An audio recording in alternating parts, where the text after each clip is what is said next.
And we're live. It is Monday, April 14th. It is the year of our Lord 2025. It is 8:00 a.m. in Washington, D.C. What time is it, Minna Ålander, in Stockholm? It is now 2 p.m. in the afternoon. It is 2 p.m. in Stockholm. We always try to start promptly at 2 p.m. Stockholm time. And folks, you are watching Dog Shirt TV. It is an effing revolution in morning television, even when there's no cactus to announce it. And one of the revolutionary features of the show, and there are many, is that sometimes Minna Ålander says she's going to be here on a Friday and then goes for a run and doesn't write it down in her calendar, goes for a run and misses the show. And as a result, we spend a lot of the Friday show talking about what we would be talking about with Minna Ålander if she were here. And then as a result, we have a perfect agenda for her when she does show up on Monday, because on Friday, Holly and Nastya and I talked about some subjects that are just right up Minna's alley, and we teed them up as an agenda so that when she finished her run and realized she had missed the show and started blitzing me with apologies, and I said, "Don't worry about it. We'll just do it on Monday. We have a complete agenda for you." And so the point is, these things work out and they are unplanned, unscripted, unscheduled, but they just kind of happen. And so we have some scenario planning for Minna today. And we're going to talk about three possible ways for Putin to reveal that NATO is a hollow husk of an empty shell, at least as it pertains to the American security umbrella. We're going to talk about Narva. We're going to talk about Kaliningrad, which I still think we should all call Königsberg. And we're going to talk about stray bombs accidentally hitting Polish territory, because, that's actually already happened. Minna, welcome back. Thank you. And thank you for your very generous understanding for my complete forgetting of the show on Friday. It was a very sunny and very nice day. So I was just like, today it was really good that I had a reminder and I had it in my calendar and everything, because it's again sunny. And there was a real danger that I would have just been enjoying my coffee outside and again forgotten. But thanks to the reminders, I did not. I had my coffee, I enjoyed it, and now I'm back here. But you should find a spot where you can enjoy your coffee outside and join from there. Yeah. I think that's what I'm gonna do next time. So you'll see me then wearing sunglasses and yeah, everything. sunglasses and just sitting out in the increasingly long Stockholm days. What is rough sunset territory now in Stockholm? It's about it's getting close to 8 p.m. So the day is decently long at this point. So that's always the most amazing thing, when it's still bright outside at first 5 p.m., then 6 p.m. All the things you can suddenly do in the evenings because it's still bright outside. So yeah, it's been a very very warm spring actually. We even had plus 20 degrees Celsius a while ago, and that was very unusual for March. So it's very easy to get sort of really into this full outdoor thing after winter. But so next time, Dog Shirt TV sort of outdoor edition. I mean, I do it sometimes, just because I do Dog Shirt TV wherever I happen to be. And sometimes that's, an airport. And sometimes, as you know, sometimes it's an Amtrak, which doesn't work all that well, which is why we have co-hosts. And sometimes, it can be a hotel veranda or something. And so I really production values are way overrated. I think, having the authentic wherever you happen to be thing is a good thing. So, Minna, first of all, I want you to role play as Vladimir Putin today. And the first thing I want to ask you is, do you think it is useful for Putin to try to reveal that NATO is now an empty shell as pertains to the US security guarantees, and to challenge Europe to see whether it would actually get its shit together? Or is the better, smarter play to let everybody dwell in the uncertainty, because the uncertainty is actually destabilizing itself? And so having a few years of nobody quite knows what Trump would do, nobody quite knows whether Europe could get it together, nobody quite knows whether, uh, you know, basically Finland would end up, being the security guarantor of the rest of Europe. Um, you know, is that the right play, or is the right play for Putin to say, all right, we've hollowed out the Americans. Now let's show that the Europeans actually can't, get this done. And, we'll have Fabian Hoffman pulling out his hair. But let's reveal it all as a paper tiger. So I obviously playing Putin is like quite the hard pitch, because like my rationality tends to be a very different one than his. And like I would generally probably not do anything in life that he has chosen to like set his mind to. But Right, but you have to I will red give it a team. try. You had to Yeah, have to red team the bad I will guys give it a sometimes. try. So I would say that there are like I can quickly think of three different considerations here that he might have to sort of like choose between. So the first one is sort of domestic. What is a better sell with the Russian population that has been now like really conditioned with this idea that NATO is a threat that is like encircling Russia, and that is the reason why they need to like fight this war in Ukraine, and they have to accept like significant sacrifice and loss of human life and whatever, crap economy and other things. So that would be like one consideration. So he has built this whole narrative about NATO as the threat. It already sort of like, if you look closely, it actually took a sort of a hit when Finland joined NATO, because like if NATO and NATO encircling Russia was always like the threat, then why was it no problem that Finland joined NATO and doubled the borders? So and this was also, already... why aren't you making it worse with your policies to the extent that you're growing NATO?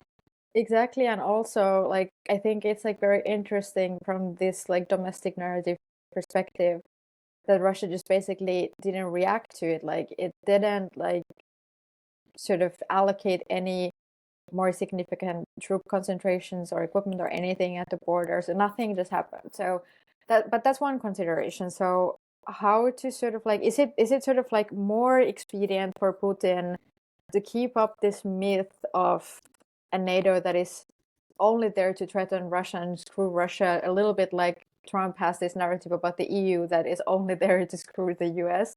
So is it more expedient to keep up that myth, or is it more expedient to go for more European countries? Because only in that case, only in the case that Putin would consider it actually like expedient for himself, would he then attack further countries in Europe. Like, I personally don't think that there's any like sort of automatic sort of reaction there that once NATO is sort of like sufficiently dead, then he will go for it. Like, I know that many people do assume that he is going to do so if he can, but I think that we have to sort of like also consider a little bit sort of the domestic situation. that I admittedly don't know enough about. Mm-hmm. But given that the war in Ukraine has not exactly gone quite as planned, there isn't necessarily an obvious use for Putin personally to expand the war beyond the borders of Ukraine, especially if that war is still in an inconclusive state. So I don't know that it has any like value per se for him to just prove that NATO is a paper tiger. Right. Like it may actually not be very expedient for him. On the other hand, NATO may be at something of a nadir right now. And if you're Putin and you say, well, Trump doesn't seem to be very popular right now. He seems to be getting less popular. He's doing all kinds of crazy things. He's likely to run into a political buzzsaw of US public opinion, and we therefore should plan on having a 4-year window, of which a quarter of a year is now gone. Not that I'm counting the days or anything. But we have a 4-year window in which to really wreck the US-European relationship, which Trump is working on by himself, but that could stabilize to some degree, and then you have a non-Trumpy figure come in as Biden did and really work to stabilize the situation, and you could have some natural repair. And so you want to give this horse a few really hard kicks while it's down, to make sure that it doesn't get back up again. And so I think there's some value, if you're Putin, in saying, okay, Trump has done 80% of the work for me, and some of it may be irreparable, but I want to prevent anybody from even thinking about repairing it. I would actually yes, that those are all like perfectly valid arguments, and it may very well turn out to be that way. But I think that there's also another angle, which is that it was actually better for Russia when Europeans were still completely dependent on the US. Because they weren't making stuff themselves, or they weren't making stuff themselves. They were like pretty incapable of like any decision making by themselves in terms of defense and stuff. So I would actually argue that this disruption of the transatlantic relationship and the resulting sort of like boost to Europe, and this like very real attempt now to figure out European defense without the US, I think that that's, to be honest, a much worse scenario for Russia, in the sense that then, like, especially if the Europeans manage to also develop some kind of an own nuclear deterrent, that's just like, it was better when there was like always this question mark hovering over like the real commitment, like would the US really actually sort of be good for its commitments. That's interesting. I think that to be honest, like, and the interesting thing also about Ukraine is that, like, obviously everybody knows that this whole argument that it was about NATO's expansion is a complete hoax, because like Ukraine was nowhere near becoming a NATO member ever. But what the war really began with in 2014 was the signing of the association agreement with the European Union. Right. So I think that the European Union is, to be honest, like a much bigger threat to Russia, like systemic, like on the systemic level, than NATO is, because the European Union is everything that Russia like despises and opposes in the international order. It's just this rules-based organization that disproportionately favors small states and tries to sort of like bring some more equality between like larger or smaller countries, and like even the big ones have to consider the small ones because they have a significant say and so on. So not to mention that it's very large and it's right on Russia's border, and it's economically incredibly successful. It's a very successful model, like societal model as well, and so on. So it's like a very, like, it's sort of a bigger threat, I think, like in that sense to Russia, and it always has been. And therefore I think that like having the EU become also a proper defense union will be worse for Russia than having a NATO, even a strengthened NATO, but with always this question mark about whether the US really would consider it worth self-destruction, like if an European ally was attacked. All right. So let's hypothesize here that for purposes of the conversation that Putin is not going to take any of that into consideration, and that he's going to look at Ukraine and say, okay, this didn't go quite the way we meant, but we did get it done if it refers to grabbing some more territory. And we have this 4-year window in which to prove that Minna's analysis is wrong, and that Trump has revealed NATO to be a paper tiger. And by the way, we can, kind of fuck up the EU along the way. So we decide we are doing it in one of these 3 ways. We're either going to open a land bridge to Königsberg, or we're going to reunite with our brethren in Narva and create a little mini state there, Narva Oblast, or we're going to just do some accidental shells landing in Poland, maybe in places that actually kill some people. First of all, which do you think is the most attractive of these from a strategic and tactical point of view for Putin? By far the Poland accidental shells, because like that has the most plausible deniability. The other scenarios only have, if any, then at best implausible deniability. So the thing is that like I would like to actually take up the Narva scenario, because wait. Let's do from plausible to implausible. All right.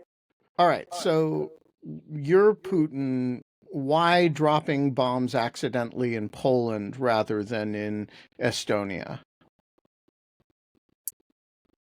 I mean, I use that example just because he's already done it. I think like Estonia, like it's not quite as easily en route to Ukraine, so Poland is sort of like easier to do underneath, like while sort of like keeping up this possible deniability that you can always say like, whoops, my bad, like the guy sort of like screwed the calculation of the missiles route and stuff. So I think that's because it happened already once, right? So it could happen again, and you could always be like, oh well like but then like the question is like, what will he achieve by that if the signal is like this was unintentional? I don't know like what the use of that would be necessarily, unless it's then followed up by something else. Well, so what if it's substantial and it's on a military target? And so instead of, I think the example that happened was sort of a stray shell that may have been a piece of an air defense. Comes down, doesn't hurt anybody, but sort of 2 people died that time, actually. Really? Yeah. Okay, I'm misremembering. Okay, so so you have some casualties, but it was pretty clearly an accident, right? Or don't we know? Yeah, I mean, like, I don't think it was intentional, especially because, like, most likely it was, like, as far as I remember and understood it correctly, it was most likely Ukrainian air defense, as you said. And the problem was that the missiles were flying towards, like, Western Ukraine, and that was sort of then, like, a sort of... Right, so you'd have to make it a, instead of an accident, something you could say was an accident, but nobody would believe you. And maybe you would have to hit a military target. So here then the interesting question is that, like, if we think about the Baltic states and we think about Poland, Poland has been very seriously investing in its defense, but the thing is that like most of the systems are being delivered now in the coming years. Like some they're getting already now, some in the coming years.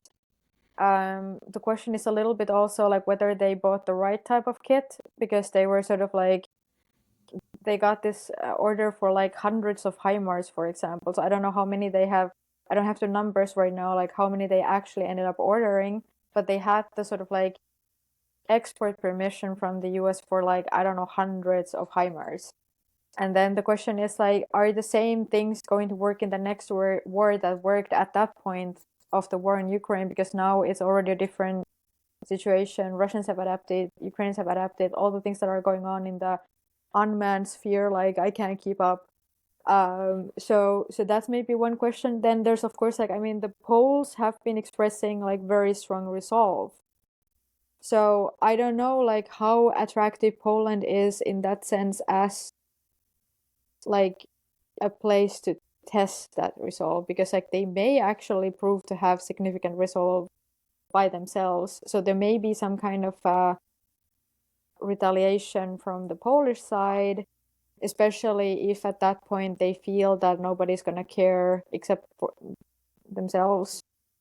So that's sort of like maybe. So in some ways, like it's I consider that the least risky option because of this like possibility to claim it as an accident. But on the other hand, in terms of like targets, Poland is not the easiest one in the sense that they have been actually investing a lot in their own. So is it sort of like? But if you want to just sort of peck away at how, and have reveal that you can harass a NATO member militarily without triggering, no, Poland doesn't invoke Article 5 because they know that, that will not produce a result. And it seems to me that it doesn't have to be Poland. You could do it with, although it's not obvious to me what the other attractive option would be for this, because Romania maybe. But is it close enough for, it's sort of like, I mean, like there has been a lot of weird things going on in the Romanian sort of like in the Black Sea airspace. Like there have been like very close calls, and like Russian jets have been like deliberately reckless there. Yeah, so and Romania has been like some things have fallen also into Romanian territory. So like drones and so stuff, you I could, think. So there's there may be one but it other. seems like if you want to like not provoke a single flashpoint confrontation like Narva, which we'll get to in a minute, you get you can get a lot of just kind of pecking away mileage out of these sort of gray zone accidents. And it's kind of what they're doing in the Baltic Sea with cables, right? It's, nothing big enough to provoke a major confrontation, but just constant harassment. I think that here, like then, like this would have to be calibrated pretty carefully to keep it on that level, because like, if we think about like what you suggested, that this would hit, for example, some military installations, and this would start actually like causing like sort of regular casualties or something, or that like Poland would have to start actually like activating its air defenses. So this would already sort of like force Poland into becoming somewhat like involved, like more directly in the conflict. This could then maybe also like change the calculation, at least like give a boost to the sense of urgency about the idea that Europeans could take over the air defense of Western Ukraine, the uncontested territories there.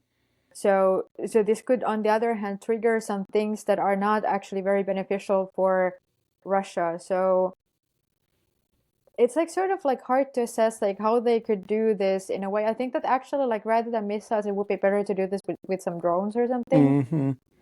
something that like, because you would have to sort of like keep the level of damage at a fairly low level, sort of, because like it's still a completely different thing, like damaging infrastructure in the Baltic Sea and then causing like casualties and like an active threat to civilians in Poland or Romania. So I mean, think the that's entity that did this very effectively over a very long period of time until the last 3 years was Hezbollah, mm, which, just harassed the Israeli northern communities for, like 30 years.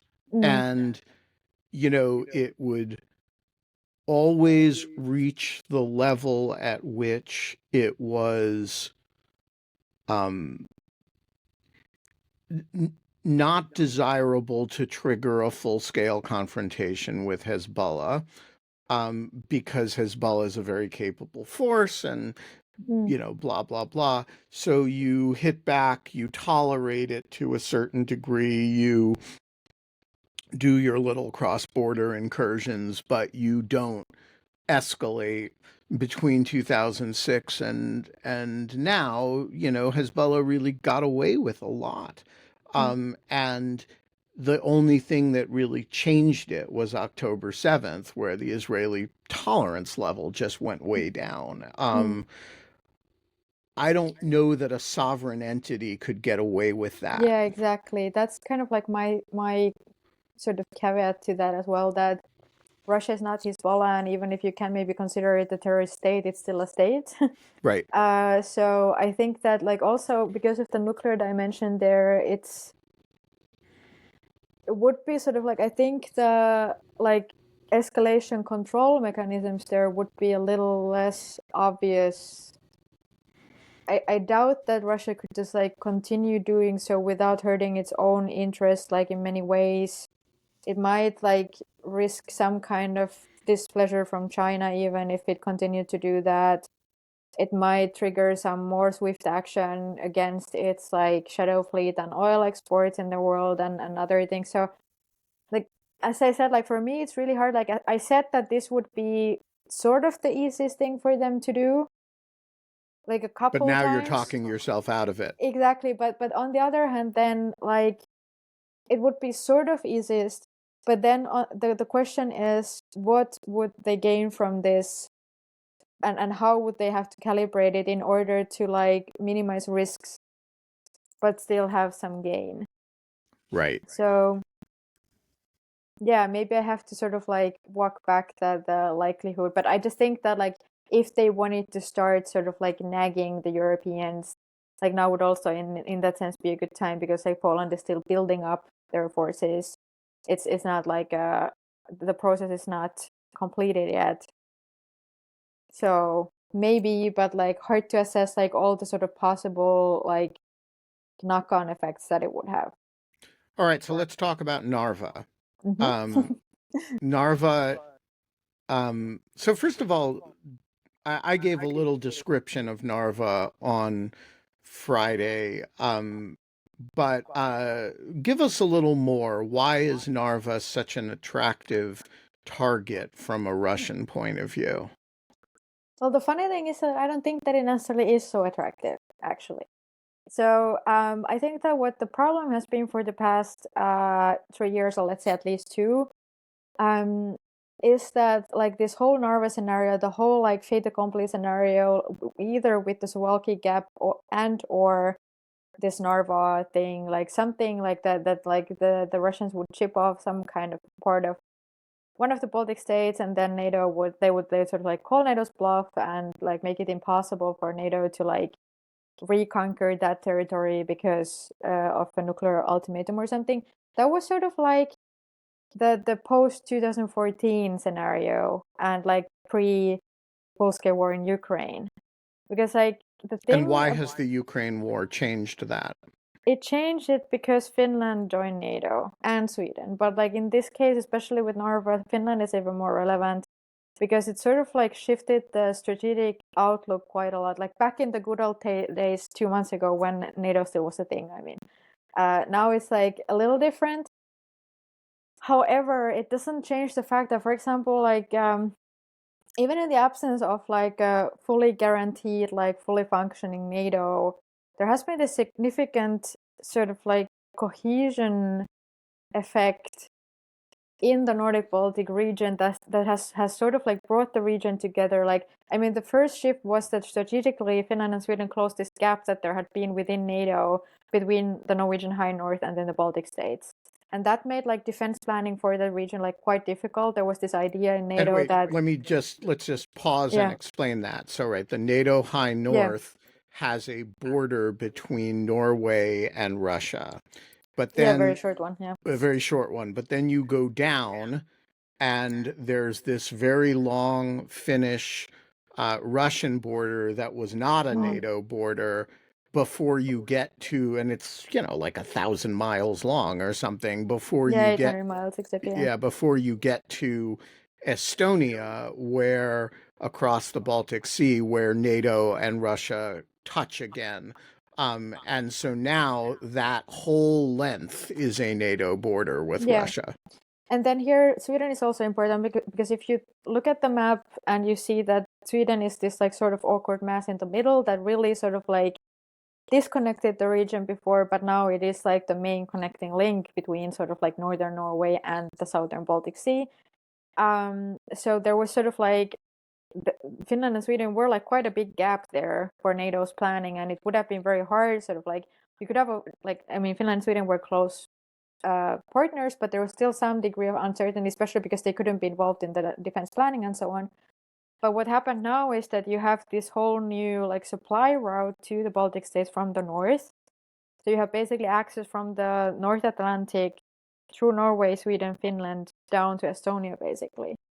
The thing is also that like Finland and Estonia now in NATO and like having this kind of closer relationship also in the defense realm means that like the sort of like the waterway between Helsinki and Tallinn is only about 80 kilometers, and it's like it takes like, I don't know, less than 10 minutes for a Finnish like fighter jet to fly to Estonia. And really importantly, if you take the ferry between them and you need a dog sweatshirt, you will find them there. You can get a wolf sweatshirt See, on the like ferry. There's a supply line of dog shirts and other goods, possibly, like both in peace and crisis. So all now subject to insane tariffs from the United States, but okay. I think that it's fine still between Finland and Estonia. We don't have any tariffs between each other, so there's an abundance of dog shirts for you, Ben, next time you come. It was one of the high points of my no sleep for Russian diplomats tour, was finding myself cold on an Estonian to Finland ferry, and just walking down to the gift shop on the ferry and having not just a dog sweatshirt, a wolf sweatshirt, but a duty-free wolf sweatshirt. Very sweet deal. So like, also, by the way, about that sort of like the Gulf of Finland and so on, there are several sort of like strategic disadvantages actually now for Russia here that we don't fully appreciate, I think. So I think that we're too stuck in this old fait accompli thinking, and like interestingly and intriguingly, it seems to me that a lot of military analysts have not sufficiently considered how that shifts the strategic landscape that you all of a sudden have Finland in the alliance. So Finland is very uncomfortably close to the Kola Peninsula, so Russia could not like hope to keep a conflict in the Baltic states entirely local anymore at this point. Like, it would have ramifications along this very long sort of like border, to which I also include or like count the Ukrainian-Russian border, because like obviously that border is gonna be a headache for Russia for any like number of years, like regardless of whether there's a ceasefire or not. So the Ukrainians are not all of a sudden going to become like amicable towards the Russians. So it's like such a radically different like outlook. If you think about it, like they had this like sort of gray zone conflict, like with the very local war in the east of Ukraine going on until 2022. But the rest of the Ukrainian border was sort of like, okay, there was no active shooting war there. And obviously nobody was going to help Ukraine anyway along that line. Then Finland was not in NATO. There was a lot of sort of like uncertainty, like what exactly would be the case in case of an attack, or like what would be the scenario in case of an attack. How would Finland and Sweden behave? So back then, like the Baltic states were really like super exposed. They're like sort of like squeezed in here between the Baltic Sea and Russia, and that was the like ideal fait accompli scenario. But now all of this has become connected, and this has become like a much bigger headache from a Russian perspective, in the way of like predicting the possible consequences of going for the Baltic states. It's very unlikely that Finns would do nothing. I'm not sure that Russia would want to risk any like threat to Kola over this.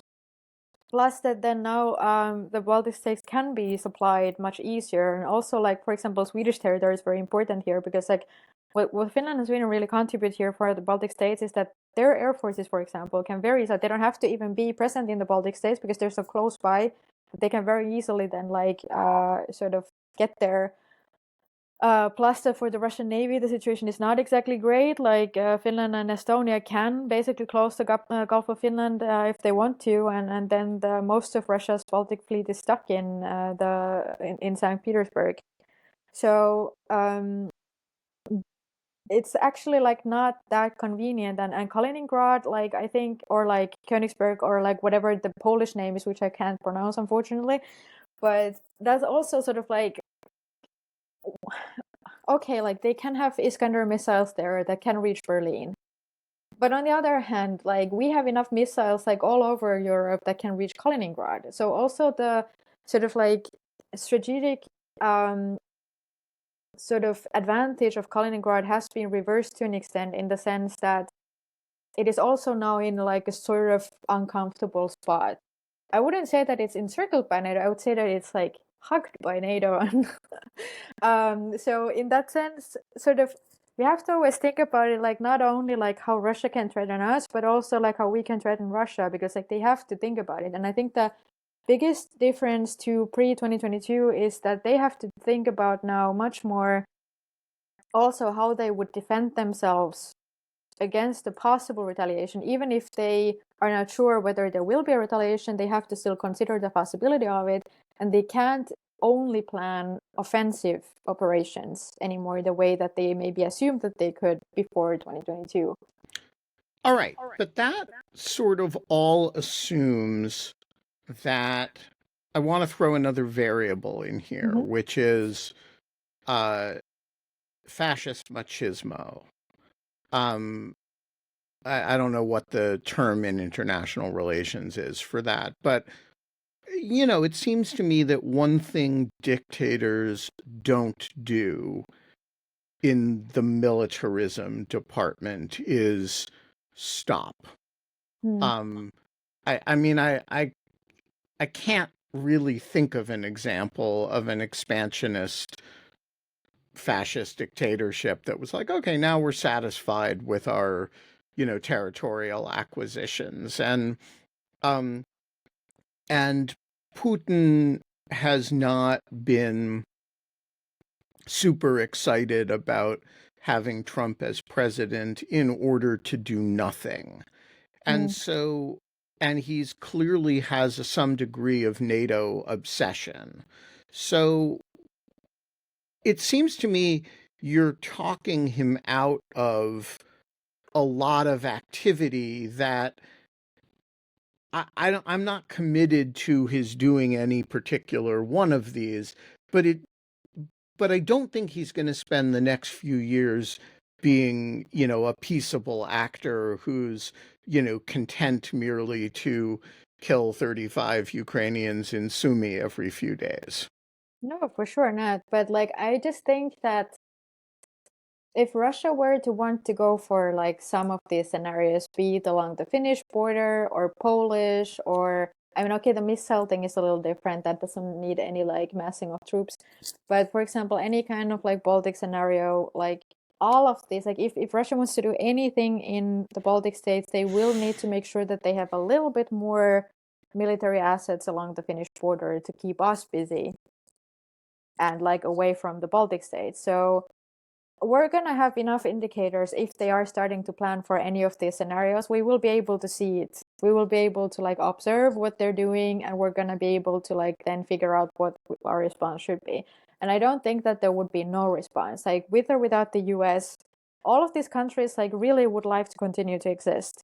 So they will They have defend a preference themselves. in that regard. Exactly. They have a preference in survival. And that's like a pretty strong instinct. So I want to just say something about the Narva scenario I recently read about. It was by a German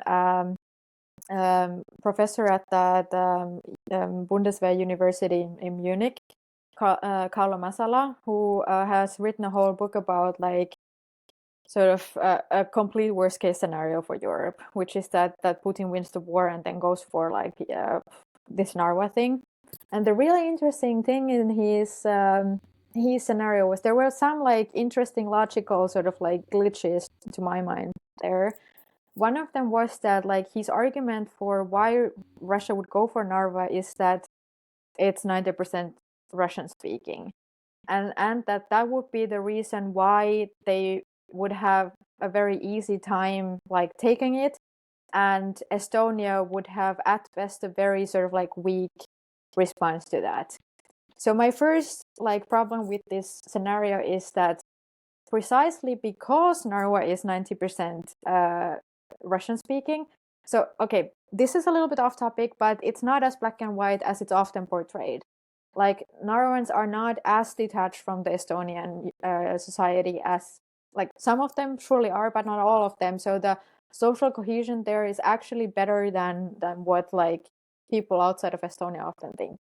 So it's not that straightforward with the Russian speakers in the first place. But second, precisely if you have an obvious hotspot that all of us international commentators like to like very ignorantly build scenarios on, obviously if you're the Estonian Defense Forces, you have plans for that contingency. Like that's probably the one thing they definitely always. So like in the German context, it was kind of funny to notice that it was news to the Germans that Estonians have defense plans, and that those include the entirety of their territory.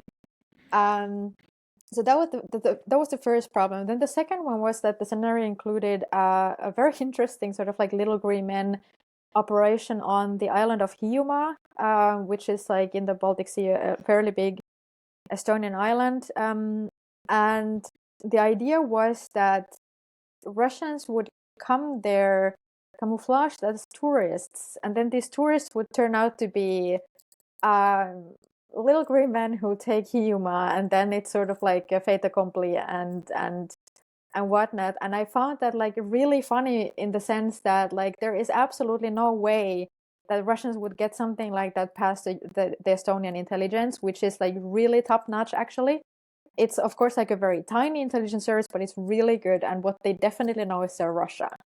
So and also like the whole problem with this like little green men thing is that okay, it worked once. That doesn't mean that it's gonna work a second time, because there would be no uncertainty about what's going on there. Everybody would know that this is Russia, like whether they had the insignia or not.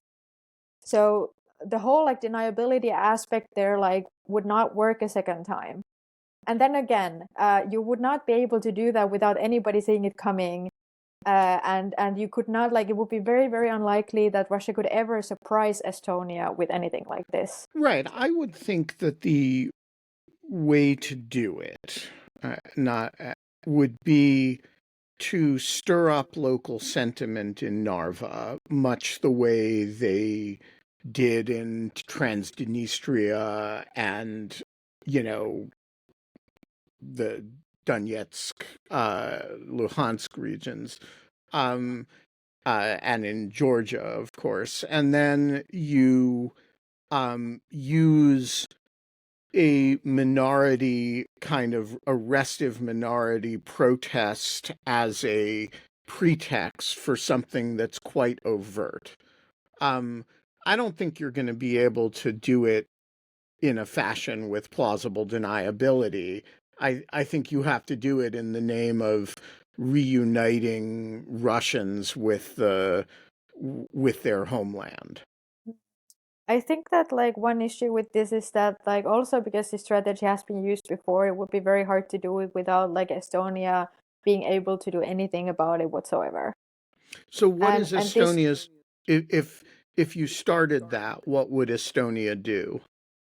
I wish we had some Estonian experts here because they would be so much better at answering this. But I know that they are very sort of like conscious of this whole like minority language issue. They are doing their best to like also have, for example, information available in Russian so that like they can reach the Russian speakers and so on. And like I don't have any sort of like polling data or like any even anecdotal sort of evidence myself or experience from Narva, but what I hear from my Estonian colleagues is that it's not so straightforward about that like all Russian speakers would like Narva to be part of Russia. So I think that like having like yes, that kind of it was by the way also part of this German expert scenario that there would be exactly that kind of like local stir up operation first. But I just do think that although that is like it has worked like over the past decades to an extent that the people do watch a lot of like Russian propaganda TV and so on, and they are to a large extent like many people they're probably also like as far as I know also are like victims of the propaganda and like do believe it and so on. But I still think that like in order to get it to a point where it would boil over and so on, like it would take some time and effort. Right. And I have a hard time seeing how Russia could like pull that off without the Estonians being able to like react in any way. Right. I mean, And then Estonia is, even in the case that they managed to do all this, then the question is like, could they ever reach a critical mass that would be sufficient enough to make a difference in a conflict? Because like I don't know what the I would have to Google what the population of Narva is, but I don't think it's it's that. small. Yeah. It's, So like 80,000 or something. I'm just like double checking like if I can find it now somehow easily here.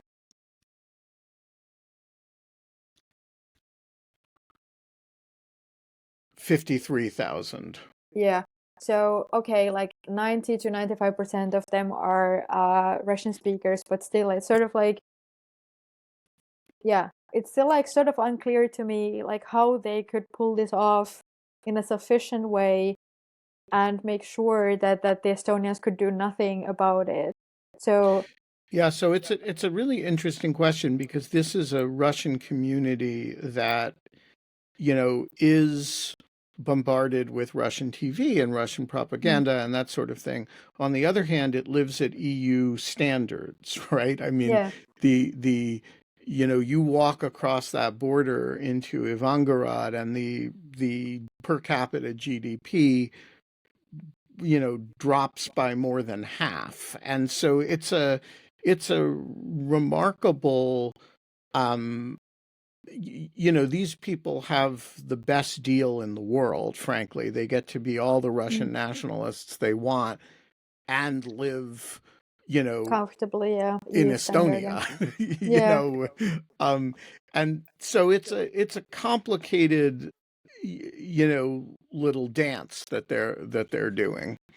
And also, like, I would like to add to that that in contrast to, for example, the Finnish border, like, as far as I know, and last time I checked, like, border crossing is still possible in Narva. So Yes. people can go back and work for it. So maybe that would have been a different thing, like, if it had been, like, closed for a number of years and people had, like, been deprived of that possibility and of that feedback loop and so on. Like, I don't know, like, that may be one reason why Estonians didn't close that crossing point and so on.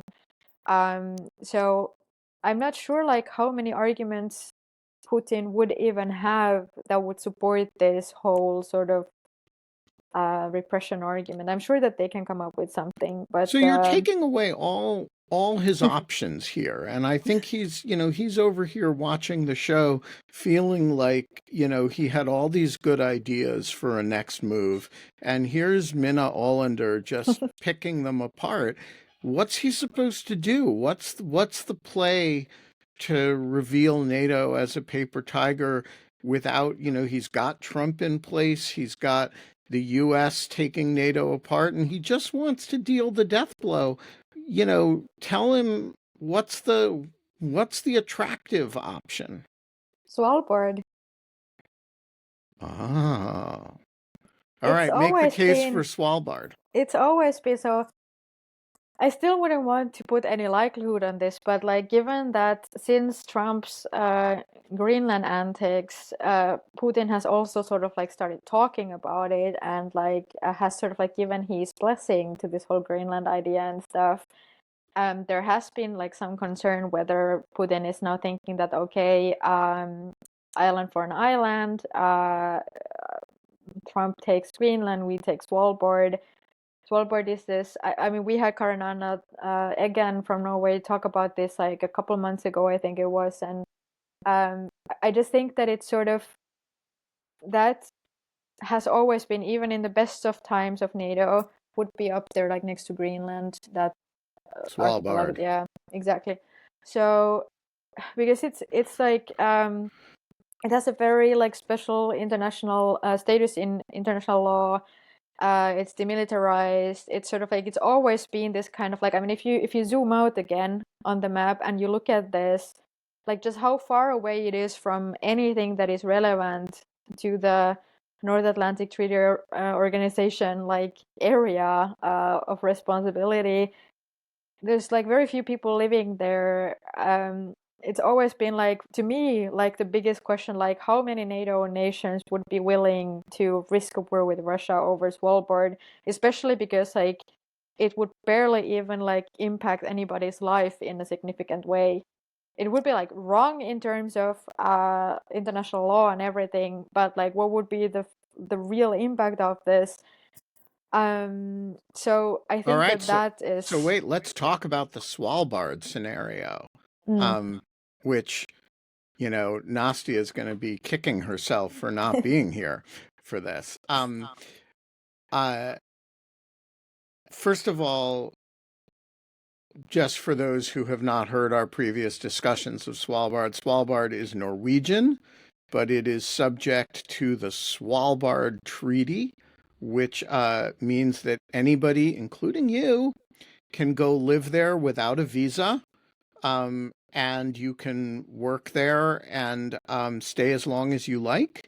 You have to live in Svalbard, of course, but it's and you're allowed to build whatever scientific research facilities you want there. Or commercial activity is also allowed, yeah. Yeah, so there's no military activity. Right. So if you want to like build, you know, Amazon warehouses in Svalbard, but there's nobody there to employ, but you can do that. You can go do whatever you want in Svalbard, but it is part of Norway, and the Russians build research centers, as do the Chinese.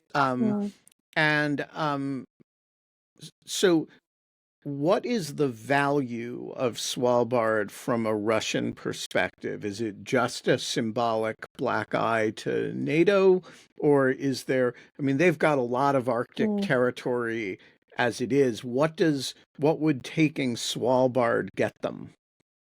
I mean, like, to be honest, like from our rationality, we can't justify any of these land grabs. Like, it makes no sense. They also wouldn't like significantly profit from having the Baltic states either. I mean, yes, of course, like it would be kind of nice, like you have like so much Baltic coastline then as compared to what they have now. So there's like more of an argument for taking the Baltic states than Svalbard.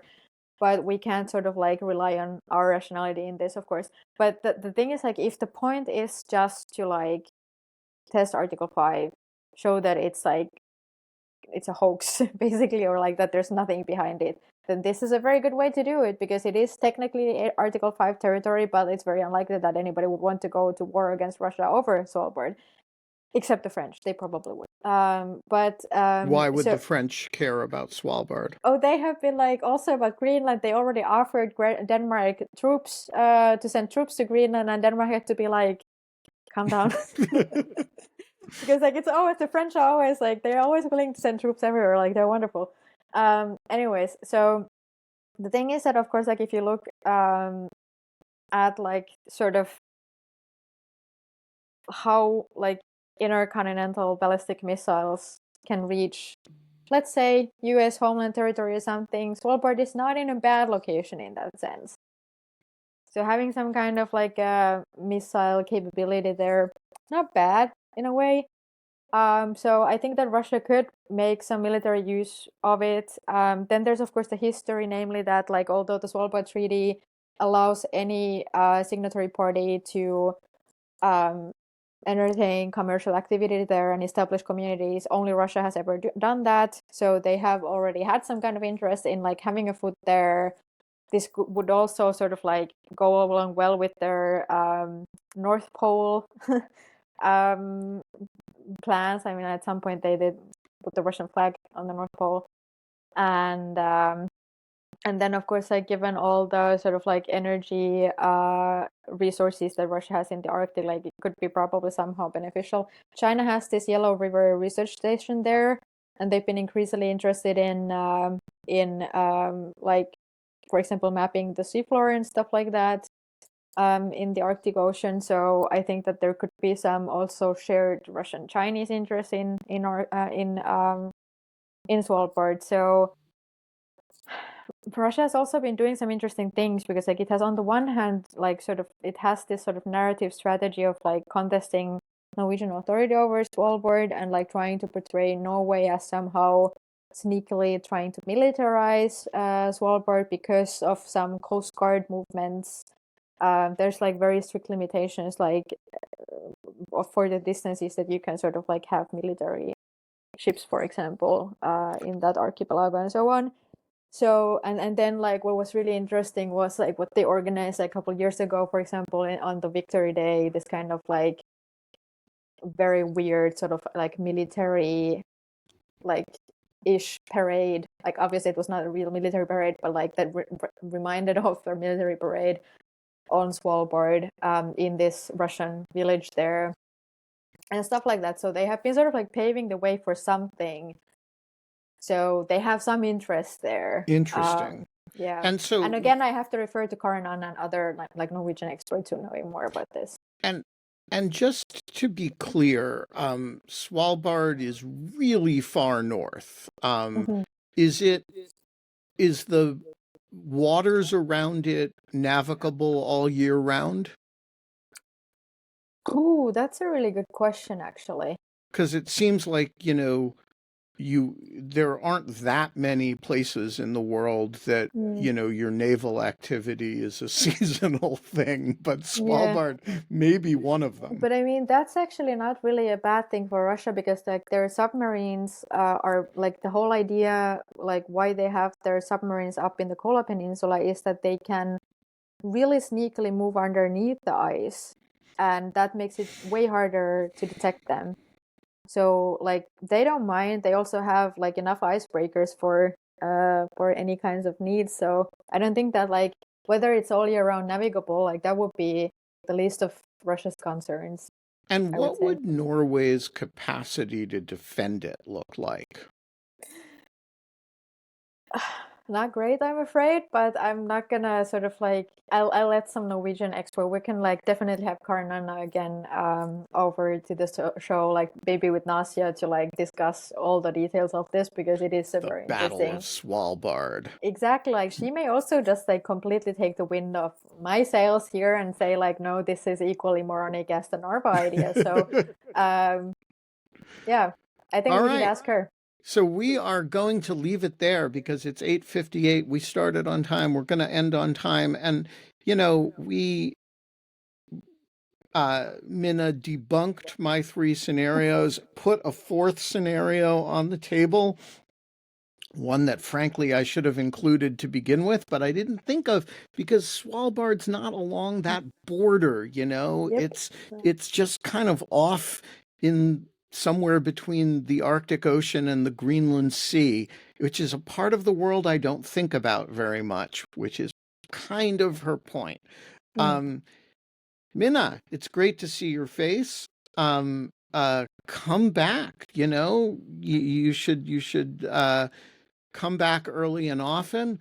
Folks, we're going to be back tomorrow. I have no idea who the guest is going to be. I have even less idea who the co-hosts are going to be. Holly's taking the week off. And so, it's going to be, I can promise you there will be no cactus tomorrow. Beyond that, I don't know, but I'll be here. See you later. Bye.